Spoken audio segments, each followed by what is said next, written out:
반갑습니다. 6월 학력평가 지구과학 원 해설을 함께할 저는 양은혜입니다. 여러분 일단은 시험 치르느냐고 너무 고생 많으셨습니다.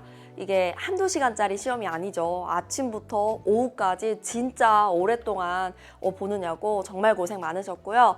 여러분 고생한 만큼 이렇게 해설 강의 들어왔으니까 선생님이 많이 얻어갈 수 있도록 준비를 많이 해왔거든요. 선생님이랑 1번부터 20번까지 모든 문항 같이 해설해 볼 건데 그 전에 먼저 시험에 대한 전체적인 총평을 준비해 봤습니다. 여러분 시험의 난도 어땠나요? 난도. 쉽지만은 않았습니다.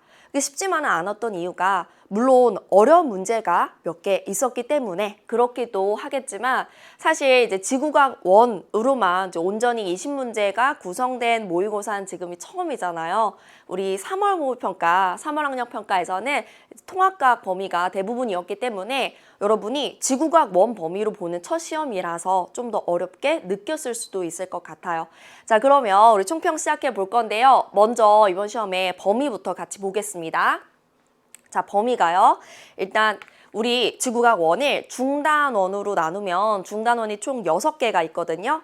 그중에 첫 번째 지구의 변동부터 세 번째 대기와 해양의 변화까지 나왔습니다. 근데 대기와 해양의 변화 전 범위가 다 나온 건 아니고요. 그중에서 이제 초반부에 있는 기압과 날씨 변화까지 나왔어요.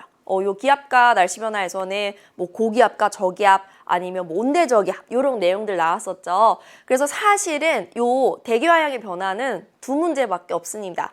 대부분은 이제 1단원과 2단원, 그러니까 크게 보면 고체지구 단원에서 나왔다라고 생각하시면 될 것 같아요.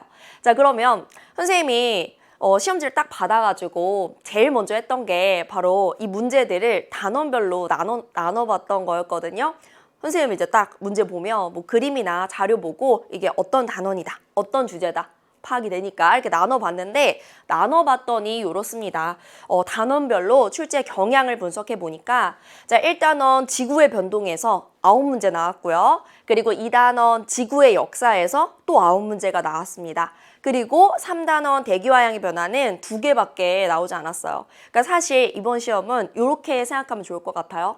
1단원, 그러니까 큰 1단원 고체지구를 정리하는 시험이다라고 생각하면 좋을 것 같습니다. 그러니까 큰 1단원 고체지구에서 대부분의 문제가 출제되었다라는 거죠.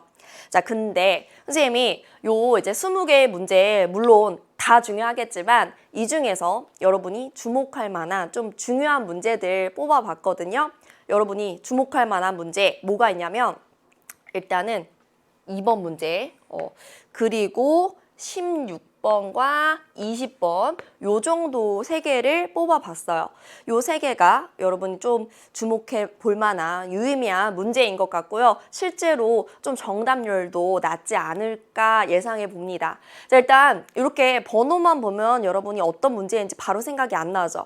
여러분 2번 문제는 어떤 문제였냐면 진짜 많은 학생들이 지구과학 원에서 이 부분 진짜 어려워요. 뭐 어떤 학생들은 제일 어려워요. 라고 하는 고지자기 문제였어요. 고지자기. 그러니까 암석 속에 기록된 지구의 자기장 정보를 해석해가지고 과거 이제 대륙이 어떻게 이동했었는지 그걸 추정하는 그런 문제였었고요. 자, 그 다음에 이제 16번 문제는 뭐냐면 방사성 동위원소 있죠. 선생님이 방사성 동위원소까지만 말해도 그 문제하고 생각이 났을 겁니다. 우리가 암석의 절대 연령 구할 때 방사성 동위원소 붕괴 이용하잖아요. 그 문제가 나왔었는데 요거 중요한 문제입니다. 자, 그 다음에 이제 마지막 문제는 20번 마지막 문제였어요. 진짜 마지막 문제네. 20번 문제. 자, 20번 문제는 이런 거였죠. 퇴적 속도에 관한. 시간에 따라 퇴적층이 얼만큼 두께로 쌓였는지 어떤 그래프가 제시가 됐고요. 거기에서 이제 퇴적 속도를 해석하는 문제였는데 사실 20번은 어려운 문제는 아닌데 요게 좀 자료가 생소해가지고 여러분이 이 문제를 통해 자료 해석을 좀 연습했으면 좋겠습니다. 우리 지구과학은 특히나 이런 자료 해석 문제가 항상 나오거든요. 그래서 이 문제 풀면서 자료 해석은 이렇게 하는 거야. 그래프는 이렇게 보는 거야. 얘기들을 선생님이 할 테니까 여러분 요 3개 문제는 선생님이 이따가 해설하면서도 이 문제 좀 기억해 두자라고 강조를 할게요. 그러니까 여러분도 같이 기억을 해 두세요. 자, 여기까지 우리 단원별 출제 경향을 봤고요. 이제 이런 얘기를 좀 해보려고 합니다. 그러면 이제 6월 학평이 끝났는데 요거 어떻게 활용해야 합니까? 사실 모든 시험은 다 그 시험에 의미가 있잖아요. 그러니까 6월 학평의 의미가 뭡니까? 라고 하면요. 일단 첫 번째, 실전 연습을 할 수 있는 기회입니다. 여러분 이렇게 모의고사를 볼 수 있는 기회가 수능 전까지 그렇게 많지 않습니다. 그리고 심지어 2학년 때는 딱 4번 있죠. 근데 4번 중에 2번이 이미 끝나버린 거예요. 우리가 요 모의고사 보는 거는요. 여러분이 뭐 도서관에서 스터디 카페에서 모의고사 푸는 거랑은 또 다르죠. 학교에서, 그러니까 수능 시험장과 똑같은 환경에서 뭐 책상 배열까지 그리고 시험 시간까지 똑같이 해가지고 연습할 수 있는 기회잖아요. 그래서 이럴 때 뭐 아침부터 오후까지 연속으로 시험 보는 거 체력도 되게 많이 소모가 되죠. 그때까지 이제 버틸 수 있는 연습. 그리고 과탐의 경우는 이제 좀 뒷번호로 갈수록 좀 어려운 문제들이 있거든요. 그러니까 여러분이 앞부분에서 시간 확보를 많이 하셔야 돼요. 그래서 시간 배분하는 거, 이런 실전 연습을 할 수 있는 기회로 삼으셔야 됩니다. 자, 그리고 두 번째는 내신이랑 연결하셔야 돼요. 이게 무슨 말이냐면 사실 과탐은요, 내신과 수능 절대 별개가 아니거든요. 특히나 여러분 지금 2학년이니까 내신 중요할 텐데 지금 이 시험 본 시점이 2차 지필고사 얼마 안 남았을 때죠.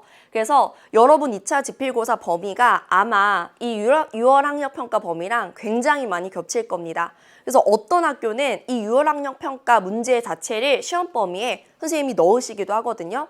근데 여러분 학교 선생님들이 시험 문제 낼 때 학력평가 모의고사 문제들 정말 많이 이용하십니다. 그래서 여러분이 이 해설 강의 잘 듣고 요걸 이제 내신 시험 대비랑 연결까지 시키셔야 되고요. 자, 그다음 마지막 세 번째는 수능 선택 과목 고민할 수 있는 기회로 삼아라. 아직까지는 좀 멀게 느껴질 텐데 여러분 일단 수능 볼 때 과탐 과목 선택하셔야 되잖아요. 근데 이렇게 시험을 한번 보면 이 과목이 어떤 과목인지 성격을 알 수 있어요. 나한테 맞는 과목인지, 이 과목은 나한테 안 맞다 라는 과목인지 한번 고민할 수 있는 기회로 삼으셨으면 좋겠습니다. 물론 뭐 이 기회를 통해 난 지구과학을 선택해야겠다 라는 생각을 하면 더 좋을 것 같고요. 자, 그럼 여기까지 우리 총평은 마치고요. 그러면 잠시 쉬었다가 우리 본 강의에서 1번부터 같이 해설해 보겠습니다.